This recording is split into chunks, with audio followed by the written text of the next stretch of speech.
अभी हम बात करेंगे व्यक्तित्व पर और व्यक्तित्व से संबंधित विकारों पर, अलग अलग समस्याओं पर।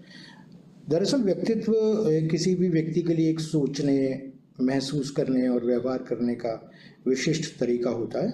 यह अलग अलग मनोदशाओं, दृष्टिकोण और विचारों को अपनाता है और अन्य लोगों के साथ बातचीत करने में, व्यवहार करने में सबसे ज़्यादा स्पष्ट रूप से व्यक्त भी होता है।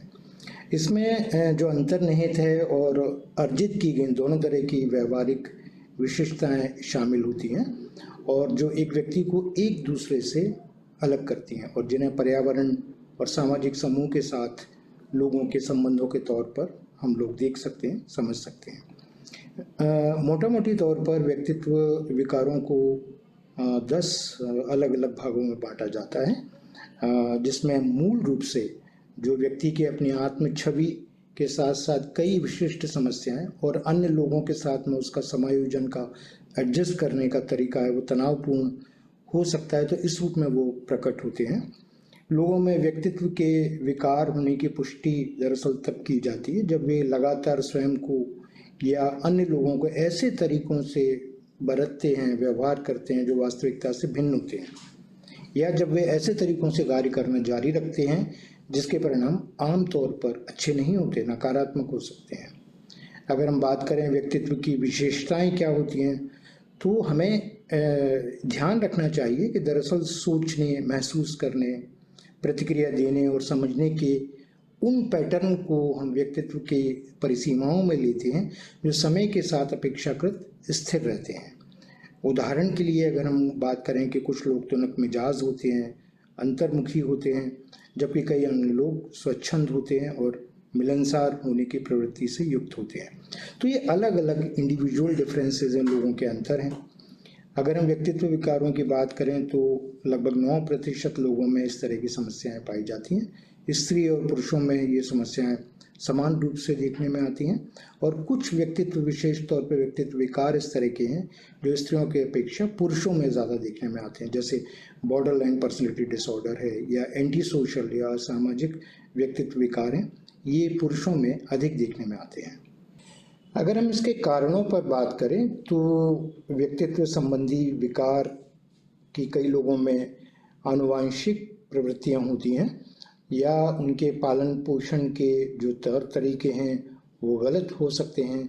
उनके आसपास के परिवेश में कई समस्याएं उनको व्यक्तित्व संबंधी विकारों के प्रति संवेदनशील बना सकती हैं और ये जो प्रवृत्ति है ये परिवेशीय कारकों जैसे तनाव या खुशहाली के अनुभव या स्रोतों के द्वारा वो घट या बढ़ भी सकती है। व्यक्तित्व विकारों के साथ मुख्य रूप से निम्न समस्याएं दिखाई देती हैं। दरअसल ऐसे लोग स्वयं की या स्वयं के बारे में अपनी स्पष्ट छवि, स्वयं की जो आत्म छवि है वो ठीक से नहीं बना पाते हैं। उसके अलावा इस तरह की समस्या में लोग दूसरे लोगों के साथ में संबंध बनाने में, उनके साथ लंबे समय तक संबंध बनाए रखने में संघर्ष महसूस करते हैं। वो उनके साथ में जल्दी विड्रॉ हो सकते हैं, संबंध ख़त्म कर सकते हैं, या वे दूसरे लोगों के प्रति असंवेदनशीलताएं या भावनाओं में वो कमी या बढ़ोतरी एक साथ दिखा सकते हैं जो कई बार व्यावहारिक स्तर की समस्याएं पैदा करती हैं। उनमें समानुभूति या जिसको एम्पैथी बोलते हैं उसका भी अभाव हो सकता है।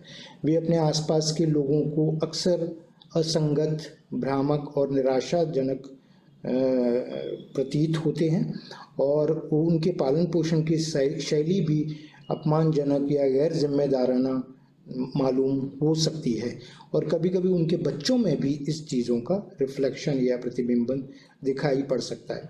ऐसे लोगों को यह समझने में समस्या हो सकती है कि अन्य लोगों के साथ व्यवहार करने के उचित, सुरक्षित और स्वागत योग्य, स्वीकार करने योग्य तरीके क्या हो सकते हैं।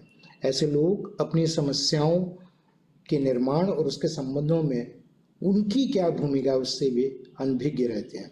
तो यानी उनके अंदर जितनी अंतर्दृष्टि होना चाहिए उसका अभाव देखा जाता है। इसका उपचार संभव है क्योंकि व्यक्तित्व का मॉडिफिकेशन या व्यक्तित्व में बदलाव प्रयास के द्वारा लाए जा सकते हैं।